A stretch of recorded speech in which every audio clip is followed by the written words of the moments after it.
Welcome to the Deep Dive. Today we're taking a look at Sudan. It's a nation currently, well, deep in a civil war, and its complexities often seem defined more by what it isn't than what it is. Right. So our mission today is to really try and unpack the layers of Sudan's journey. We're talking ancient civilizations all the way through to its incredibly challenging present. And to help us navigate this, we're mainly using a brief history of Sudan.pdf. It's a pretty detailed piece, researched by Associate Professor Dr. Afisavad Chayapolfat Sirvadhanawar Bachara and several other scholars. Exactly. So where do we start with understanding Sudan today? Well, I think one of the most striking things about Sudan's story is how these really deep-rooted ethnic and cultural identities, these primordial attachments, as the source calls them, often seem, well, hierarchically above any sense of a unified state or national identity. Stronger than the idea of being Sudanese. In many cases, yes. It's actually quite rare, I think, to find another country where that interplay, that tension between ethnic identity and political development is quite so starkly clear. Okay. And understanding that helps explain the sort of multi-layered struggle Sudan keeps facing. It's this constant battle against, foreign ideologies, cultural homogenization, and social exploitation. Yeah. It's all tangled together. That's a really crucial point to keep in our minds as we journey back. So let's start way back. The story really begins in the Great Rift Valley, right? Where humankind first emerged. And from there, civilization kind of flowed along the Nile, first into ancient Egypt and then further south into what's now northern Sudan. Yeah. And this area became home to the state of Kush, a major player that popped up around the mid-3rd millennium BC. It was deeply tied into that whole first civilizational system led by Egypt. Absolutely integral to it. And this relationship between Egypt and Nubia, which is the broader region Kush was part of, it was incredibly connected, wasn't it? Oh, completely. Egypt absolutely dependent on Nubian gold and other commodities, too. Right. And that demand, it fueled a huge population surge, didn't it? And the development of, organized labor in places like Kuma and Kyrgyz. Yeah, you see these centers developing, and what's really fascinating, if we connect this to the bigger picture, is that while Egypt was forming its early dynasties, Nubia was developing its own complex states. Like parallel development. Exactly. The source calls them hyper-compound states. These were, sophisticated early kingdoms integrating lots of smaller communities, not just some backwater. That geographical position of northern Sudan seems key then. It's like a crossroads, isn't it, between Africa and the Near East? Absolutely vital. I mean, you're talking about this huge area, over 300,000 square miles. It's not just land. It's like a living museum, a treasure house of ancient civilizations where all these different cultures have constantly met and mixed. And understanding those deep historical layers, all that interaction over millennia, it's really fundamental. It helps explain the cultural richness, sure, but also, frankly, some of the enduring tensions in modern Sudan. And those interactions led to some incredible achievements, especially during the Meroitic period. That started before the 3rd century BC, lasted over 1,000 years. A huge span of time. And it's seen as the peak, right? Yeah. The highest point of Sudanese cultural achievement and political independence. Definitely. I mean, think about this. Black Africa's first extensive trade network, independent iron production, making their own tools from maybe the end of the 6th century BC. Which is incredibly early. And building hundreds of pyramids and monuments. It's just monumental. It really is. And the Meroitic culture even developed its own unique writing system. And amazingly, you can still find traces of their ancient gods and words and place names in the Arabic Sudanese vernaculars spoken today. Yeah, echoes through time. And it's worth pointing out, the Greeks sometimes dismiss the Kushites as barbaric. Really, despite all this. Yeah. But meanwhile, the Kushites were enjoying this incredible 400-year high point of culture, leaving behind these absolutely stunning temples, pyramids, statues. So it raises that question again. Exactly. It raises that important question. How often do these external perceptions, often superficial, just completely miss or, overshadow the really profound things happening within a civilization? We see it again and again in history.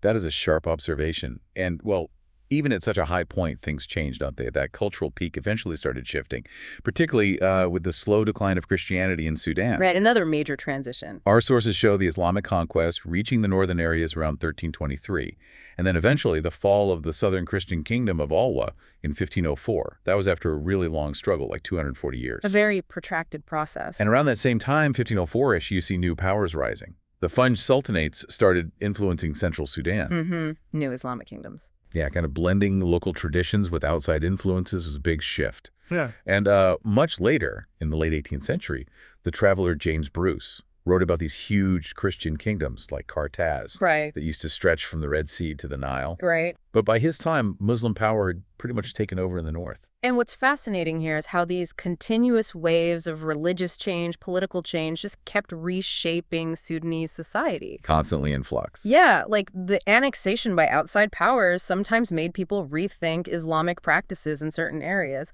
or it raised concerns about, say, the status of the descendants of slaves. It was never static. And that fluidity helps explain how new dynasties, like these sort of Arab quasi-tribal groups, could emerge and carve out their own power. Exactly. They adapted to the changing landscape. But the region kept attracting attention from outside.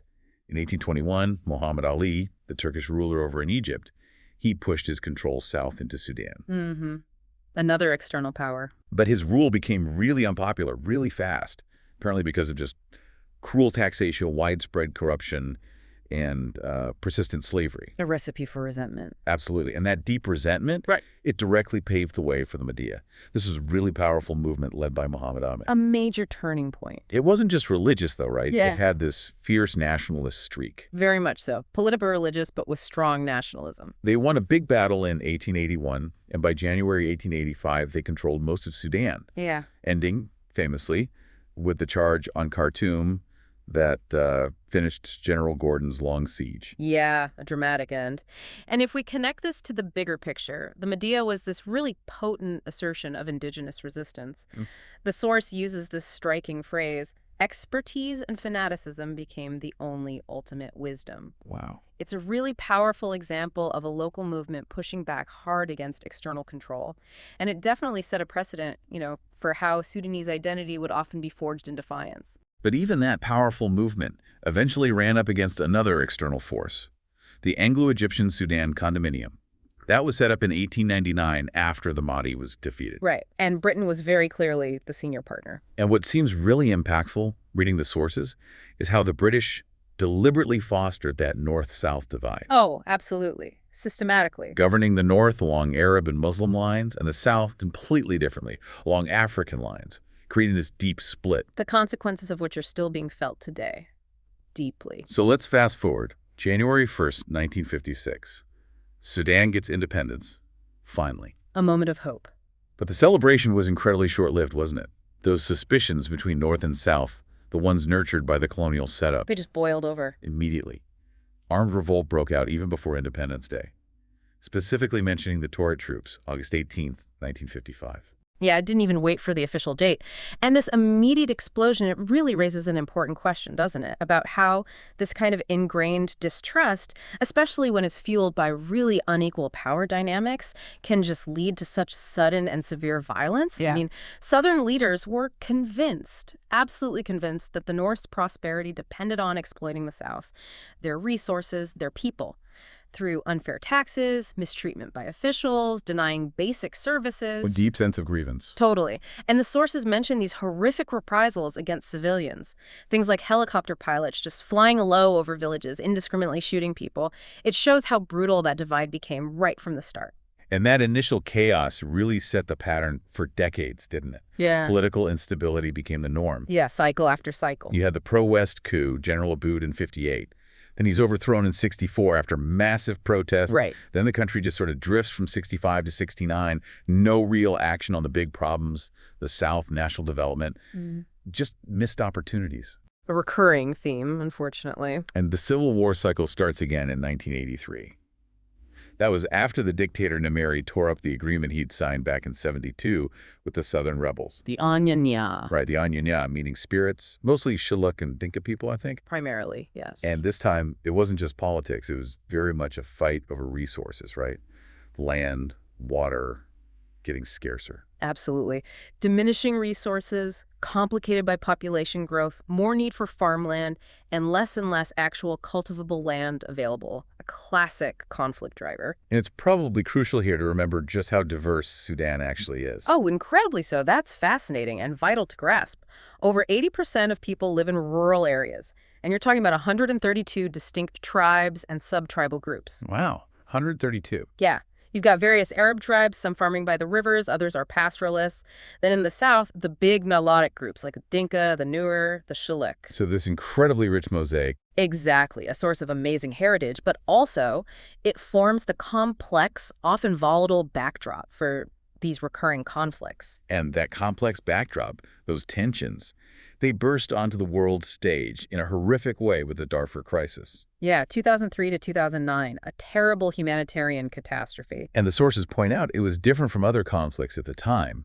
They call it a humanitarian crisis driven by an Arab-African civil war, but fueled fundamentally by the government's, well, inability to manage ethnic grievances. A failure of governance at its core. And looking at outside actors, China's role in Darfur became hugely controversial.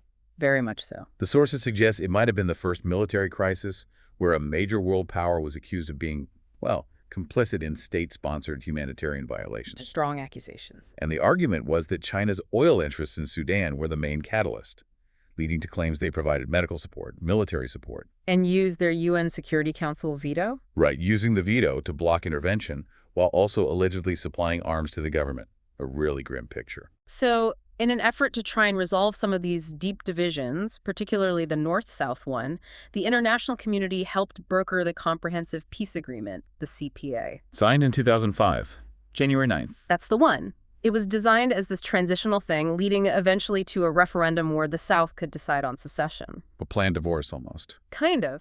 The idea was to share oil revenue during the transition and, yeah, aim for a peaceful separation, because there was this really high level of mutual economic dependency, especially after oil was discovered and developed. Right. The oil complicated everything, but also tied them together. Exactly.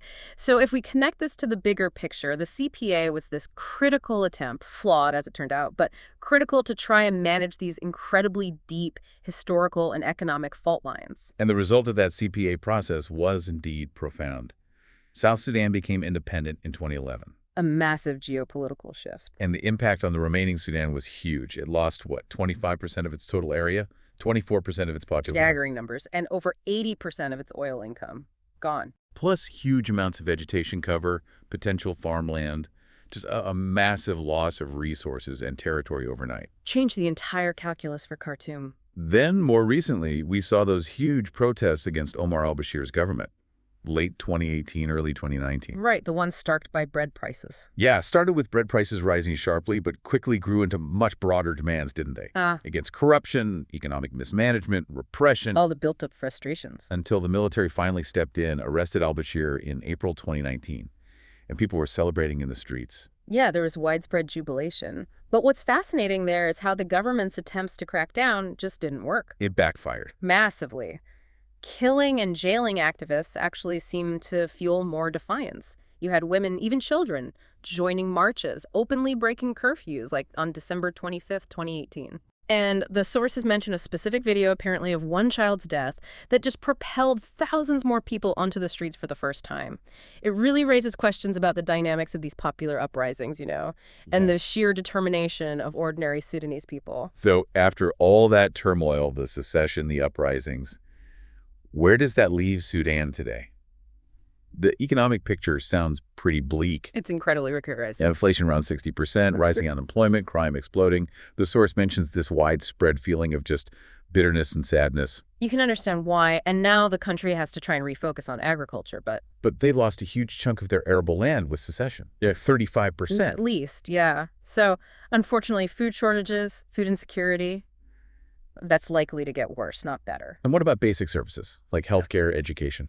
Well, it's grim. Healthcare, despite having this long history and once being pretty well organized, the observations from 2023 basically say it's beyond collapse. Services are in total disarray. Beyond collapse. Yeah. Wow. Yeah. And education faces huge challenges, too. Both the traditional Islamic system and the secular system, neither seem to be delivering the kind of higher-level professional education the country desperately needs.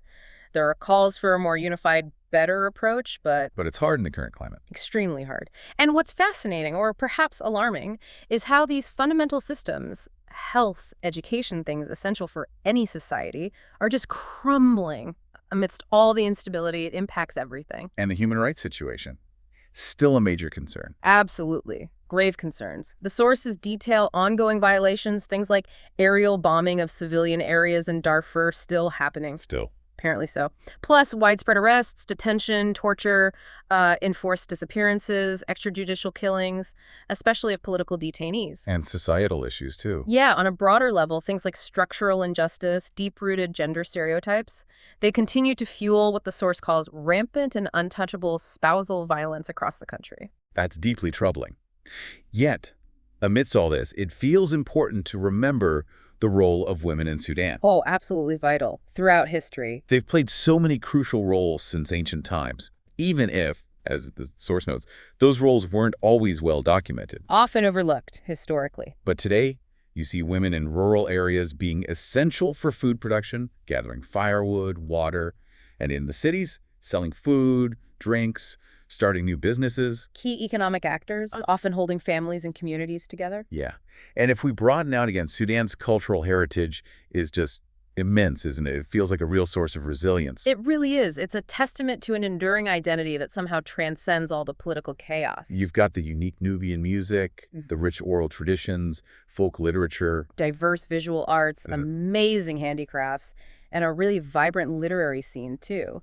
Poets like Hamza al-Din, Majub Sharif. So these cultural practices, they endure. They do. If we connect that to the bigger picture, they demonstrate this profound strength and continuity even when everything else seems to be falling apart.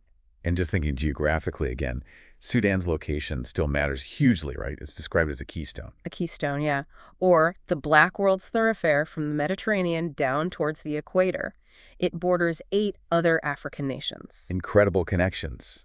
And its history is so deep. I mean, ruling over Egypt at one point. Yeah, the Kushite pharaohs. And playing a role in these big global moments like the Mahdi's victory, which definitely echoed beyond Sudan's borders. For sure. And interestingly, despite all the current calamities, all the negative headlines, the source notes that there's this growing curiosity about Sudan popping up around the world. Really? Yeah, an interest in its history, its nature, its incredibly diverse peoples. It seems to be capturing imaginations, which, raises an interesting question about the future.